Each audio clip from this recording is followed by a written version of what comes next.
Dalam berdagang ada istilah price taker dan price maker. Price taker bukan kita yang menentukan, namun para pemain besar seperti big boy di dunia currency atau para trader besar di dunia komoditi atau tambang mineral lainnya pada indeks bursa komoditas lainnya. Di sisi lain, price maker adalah kita yang menentukan sendiri harga produk kita yang kita buat.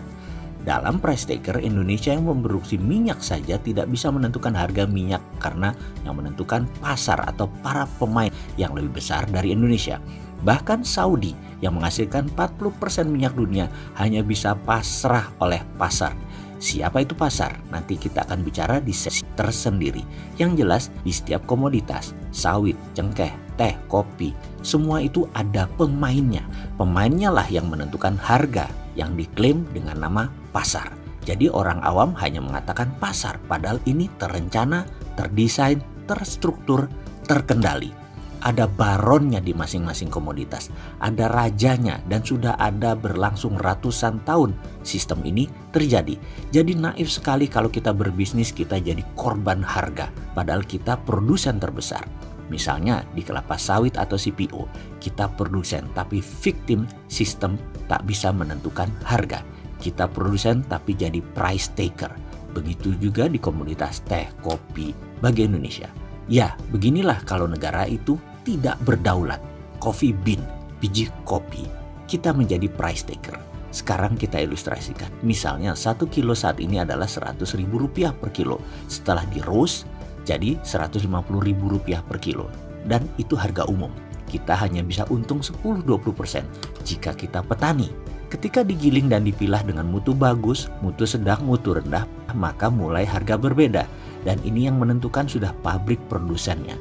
Dan ketika diberi merek, mulai dari kapal api, kopi ABC, hingga Nescafe, Dolce Gusto, dan lain sebagainya, maka penentu harga ditentukan oleh sang produsen tergantung target pasar retail mereka.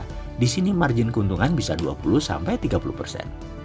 Ketika Starbucks masuk, ambil dari petani kopi bean, diproses hingga diseduh dalam bentuk cappuccino, frappuccino ditambah suasana nongkrong, maka dari bean melompat 3 lapis, melompati roasted, manufaktur, langsung ke pelanggan dan menjadi servis. Maka margin keuntungan per kilonya bisa 1000%, karena dari Rp100.000 per kilo diproses hingga dijual 15 gram Rp50.000. Catatan, harga cappuccino di Starbucks hanya membutuhkan 35 gram kopi kurang lebihnya, atau 1 kilo bisa buat 30 cup cappuccino. Ini adalah price maker strategi, di mana strategi bisnis tadi menentukan harga premium dari sebuah kopi atau maksimum potensial dari sebuah komoditas kopi. Dari strategi price yang dilakukan Starbucks adalah contoh sempurna. Starbucks contoh sempurna dari strategi bisnis midstream dan hilir high end.